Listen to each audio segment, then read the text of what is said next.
तो आंदोलन पर है अन्नदाता और लगातार न्यूज 24 की विशेष पेशकश जारी है। मैं हूं आपके साथ आशा झा। बड़ी खबर सबसे पहले बुलेटिन में आपको बता दें, किसानों के आंदोलन से जुड़ी एक बड़ी खबर आ रही है। कृषि मंत्री नरेंद्र सिंह तोमर और गृह मंत्री अमित शाह की बैठक फिलहाल खत्म हो गई है। दोनों के बीच तकरीबन 25 मिनट तक मीटिंग हुई और यह बैठक जो जानकारी आ रही है खत्म हो गई है। किसान आंदोलन को लेकर यह बैठक चल रही थी गृह मंत्री अमित शाह के बीच और साथ ही कृषि मंत्री नरेंद्र तोमर मौजूद थे। आपको बता दें कल भी एक बैठक हुई थी, लेकिन उससे क्या नतीजा निकला स्पष्ट नहीं था। अभी मेरे साथ अमित कुमार सबसे पहले जुड़ गए हैं, मेरे सहयोगी अपडेट के साथ।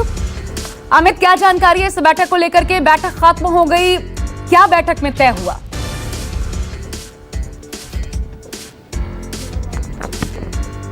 देखिए, बैठक दो नेताओं के बीच में हुई थी। अमित शाह थे और नरेंद्र तोमर थे, इसलिए बैठक के दौरान क्या बातचीत हुई, किस तरह के सोल्यूशन को लेकर चर्चा हुई, इसकी जानकारी नहीं। लेकिन इतना जरूर है कि सरकार में अब हलचल तेज हो गई है।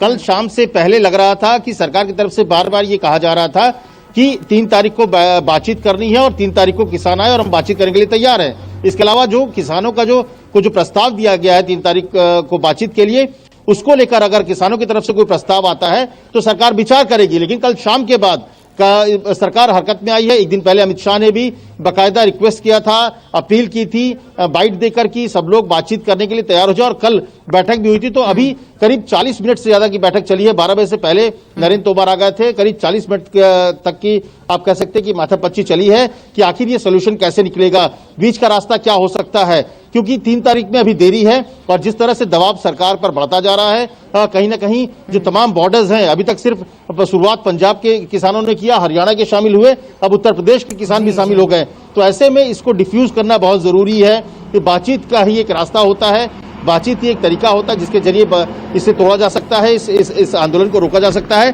तो ऐसे में सरकार जो जानकारी मिल रही है कि हो सकता है आज शाम तक एक फैसला हो जाए, जिसके बारे में मनीष ने भी थोड़ी देर पहले जानकारी दी कि हो सकता है शाम तक ये बात आ जाए, सामने आ जाए कि एक बातचीत का द्वार खोला जाए और शायद बैकडोर चैनल, जो मुझे जानकारी मिल रही है किसान नेताओं से, बैकडोर चैनल भी बातचीत करने का प्रयास किया जा रहा है ताकि बातचीत के टेबल पर किसानों को भी लाया जा सके और सरकार बैठे तभी सरकार तक पहुंचा है। जब लगातार किसान निकल पाएगा, सड़कों पर डटे हुए हैं, तो क्या सरकार तक ये मैसेज पहुंचा है कि विपक्षी एक तो फायदा उठा रहे हैं और दूसरा नुकसान अपना ही हो रहा है, यानी सरकार का?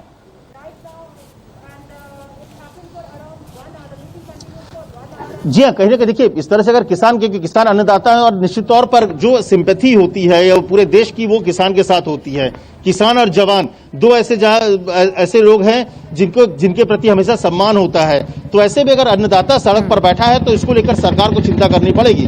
पहले था कि पंजाब के किसान थे, वहां पर कांग्रेस की सरकार है, तो आप उसको कह सकते थे कि वो राजनीति है। लेकिन अब यहां पर हरियाणा के किसान आ गए हैं, उत्तर प्रदेश के किसान पहुंच गए हैं। तो ऐसे में सरकार को भी ये देखना होगा, क्योंकि ठंड का मौसम है, कोरोना काल है, ऐसे में अगर इतने लोग बैठते हैं तो मुसीबत होगी और सरकार के खिलाफ कहीं ना कहीं किसानों का जो आंदोलन अगर बढ़ता है तो उसका खामियाजा सरकार को ही उठाना पड़ेगा। भले कि प्रधानमंत्री ने स्थिति साफ कर दी थी कि ये तीनों जो बिल है, ये सरकार ने जो बिल लाया है वो किसानों के पक्ष में है, लेकिन निश्चित तौर पर बातचीत करना होगा और ये पहल अब सरकार को हो सकता है कि आगे बढ़ के करना पड़े उनकी बात को। लेकिन अब रास्ता क्या निकलेगा, इसको लेकर माथापच्ची